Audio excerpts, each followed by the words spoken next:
آپ کے ارشادات سنیں گے اور جیسے سنیں ویسے پہنچا دیں گے۔ اللہ اکبر۔ نبی کریم صلی اللہ علیہ وسلم پر جب یہ حملہ ہوا، اب کافروں نے دیکھا کہ بہت اچھا موقع ہے، تو ایک بڑی جماعت نے حملہ کیا۔ نبی کریم صلی اللہ علیہ وسلم نے فرمایا کون ہے جو ان سے میرا دفاع کرے اور کل جنت میں میرے ساتھ ہو، کل جنت میں میرے ساتھ ہو۔ حضرت عیسیٰ علیہ السلام نے بھی یہی بات کہی تھی جب یہودیوں نے انہیں گھیرے میں لے لیا اور پکڑ کر شہید کرنا چاہتے تھے، تو انہوں نے کہا کون ہے جو میرا لباس پہن لے اور میری جگہ پر قربانی کے لیے تیار ہو جائے۔ ایک حواری نے حضرت لباس پہنا۔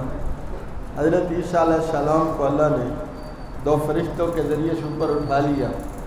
یہ بندہ راتوں رات حضرت عیسیٰ سمجھ کر شہید کر دیا۔ صبح کو انہیں سمجھ آئی اگر ہم نے حضرت عیسیٰ کو شہید کیا ہے تو ہمارا بندہ کم ہے، وہ کدھر گیا؟ اگر اپنے بندے کو کیا تو عیسیٰ کدھر گیا؟ ان سے تو مہمہ حل نہ ہوا۔ اللہ نے فرمایا وَمَا قَتَلُوهُ وَمَا صَلَبُوهُ وَلَكِنْ شُبِّهَ لَهُ، اور ساتھ فرمایا وَمَا قَتَلُوهُ یقیناً بل رفعہ اللہ علیہ، اللہ نے حضرت عیسیٰ علیہ السلام کو زندہ آسمانوں پر اٹھا لیا۔ آپ سوچتے ہوں گے کہ حضرت عیسیٰ کو اٹھا لیا تو حضور کو بھی اگر اللہ اٹھا لیتے، لیکن آپ حضرت عیسیٰ کو اٹھا لیا اور ایک بندے کو مرتبت ملی۔ رسول اللہ صلی اللہ علیہ وسلم میدان جہاد میں ڈٹے رہے، ساری امت کو مرتبت نصیب ہو رہی ہے، ساری امت کو مرتبت نصیب ہو رہی ہے۔ آپ نے اعلان کیا کون ہے ان سے مجھے بچاتا ہے؟ 7 صحابہ آگے بڑھے، باری باری شہید ہوتے رہے۔ ان میں سے ایک صحابی خوش نصیب، ان کا نام ہے زیاد بن سکن، سین کاف نون۔ یہ جب زخمی ہو کر گر پڑے اور زخموں سے چور ہیں تو پیغمبر علیہ السلام نے فرمایا ان کو میرے قریب کر دو۔ جب قریب کیا گیا تھوڑا سا گھسٹ کر انہوں نے بھی اپنے رخسار کو رسول اللہ کے قدموں پہ رکھا، اور اسی حالت میں اللہ نے انہیں شہادت نصیب فرمائی۔ کیسے خوش نصیب یہ لوگ تھے اور کیسی رسول اللہ سے محبت تھی، اور اس محبت کا کیسے انہوں نے حق ادا کیا۔ نبی کریم صلی اللہ علیہ وسلم نے فرمایا کہ ابھی میں نے دیکھا فضا میں کہ فرشتے حضرت حنظلہ کو باپ کافروں کی طرف سے کمانڈر بن کے آئے اور بیٹا رسول اللہ کا غلام ہے۔ حضرت حنظلہ کو یہاں فضا میں لے جا کر بارش کے پانی سے، بادلوں کے پانی سے غسل دے رہی ہے۔ تلاش کیے گئے حنظلہ کہاں ہیں، دیکھا تو ان کے بالوں سے پانی ٹپک رہا ہے۔ نبی کریم صلی اللہ علیہ وسلم نے بھیجا ان کی بیوی کے پاس کسی کہ عجیب ماجرا ہوا ہے، تو اس نے کہا آج پہلی رات تھی شادی کی، ان کا خیال تھا کل میں پہنچ جاؤں گا، شادی پہلے سے مقرر تھی۔ وہ نہانے کے لیے جب بیٹھے ہیں تو آواز ملی ہے کہ رسول اللہ صلی اللہ علیہ وسلم شہید ہو گئے اور صحابہ کو شکست ہو گئی ہے، تو انہوں نے غسل میں ہی چھوڑ دیا، غسل چھوڑ دیا اور دوڑ پڑے احد کی طرف، اور رسول اللہ کے دشمنوں سے لڑنے لگے۔ لڑتے لڑتے 80 زخم آ گئے۔ پتہ ہے آپ کو شہید کو نہلایا نہیں جاتا، وہ قیامت کے روز اسی حالت میں کھڑا ہوگا۔ جسم سے خون بہ رہا ہوگا، میرے محبوب صلی اللہ علیہ وسلم نے فرمایا واللون، اس کا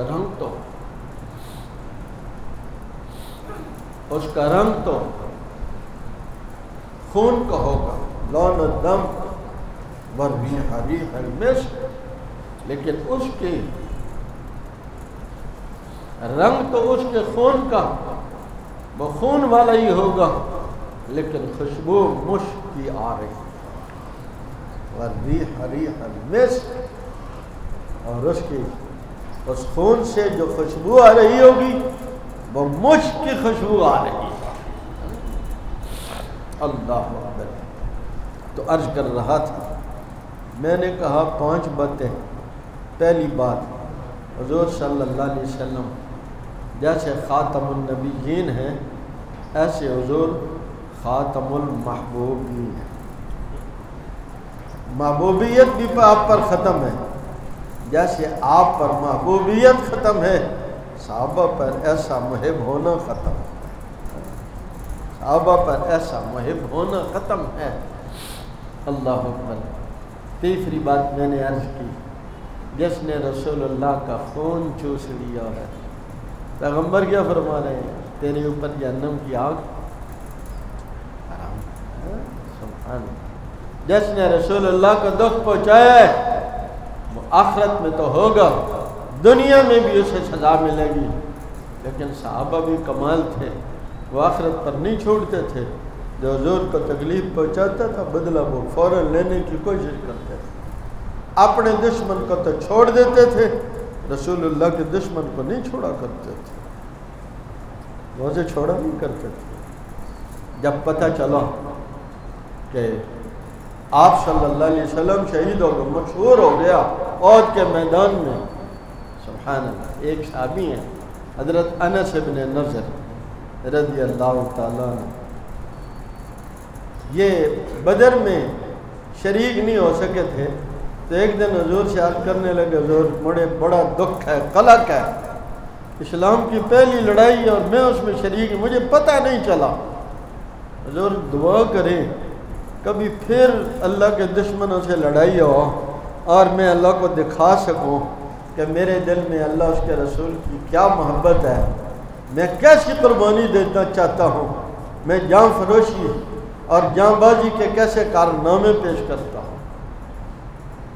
ادھر جب پتہ چلا کہ رسول اللہ صلی اللہ علیہ وسلم شہید ہو گئے تو وہ وہاں تحقیق کے لیے نہیں گئے، انہیں صحابہ کو آواز دے کر کہا، یہ بتاؤ اگر رسول اللہ شہید ہو گئے ہیں تو ان کا رب تو نہیں شہید ہوا، ان کا رب تو نہیں مارا گیا؟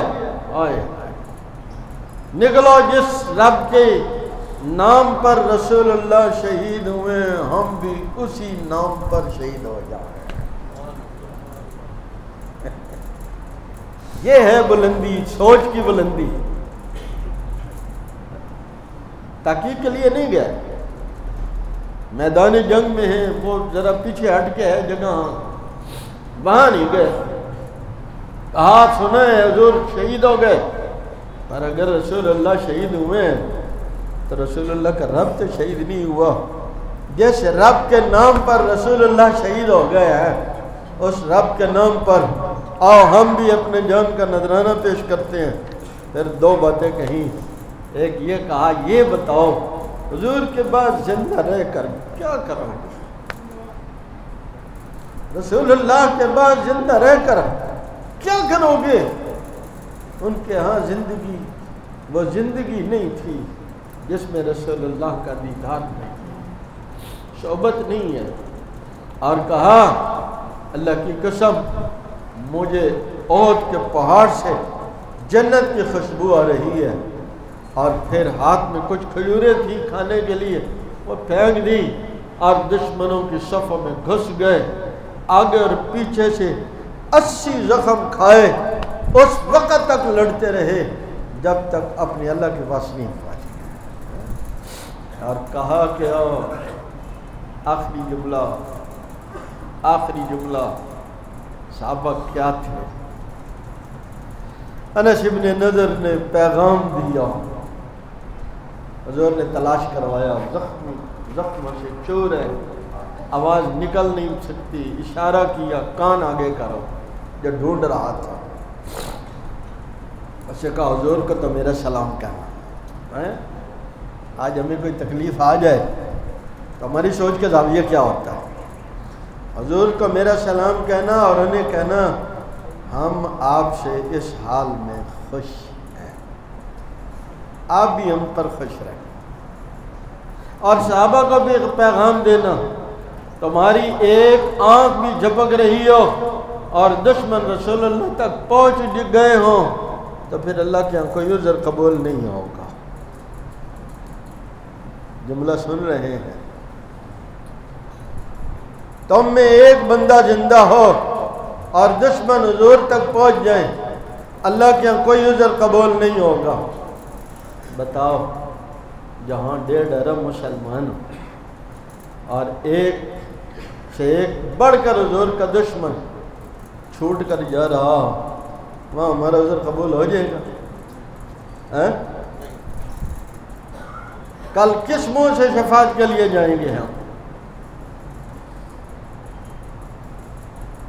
اور وہ بھی سوچ لیں جو آج بھی ان گستاخوں کا ساتھ دے رہے ہیں اور رسول اللہ کے دشمنوں کو چھوڑ کر وہ عقبی راستے سے یہود نصارہ کو کہہ رہے ہیں دیکھو ہم نے کتنا ناممکن کام تھا جو تمہارے لیے کیا ہے۔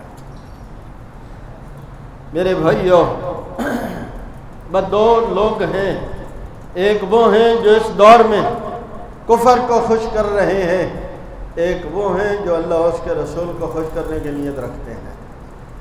ان صفوں سے نکل آؤ، اپنے آپ کو ان صفوں میں شمار مت کراؤ جو رسول اللہ کے دشمنوں کو خوش کر رہے ہیں، اپنے آپ کو ان صفوں میں شامل کرو جو رسول اللہ صلی اللہ علیہ وسلم کو خوش کرنے والے ہیں۔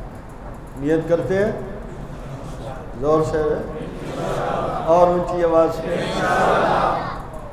ڈرنے والی تو کوئی بات ہی نہیں ہے۔ ایک ہی بات ہے، موت تو ایک دن آنی ہے، خوش نصیب ہے وہ یاد ابن سکن جیسے ادھر شہادت ہے ادھر رخسار رسول اللہ کے قدموں پر ہے۔ اللہ ہمیں بھی اس محبت میں سے کچھ حصہ نصیب فرمائے۔ وآخر دعوانا الحمدللہ۔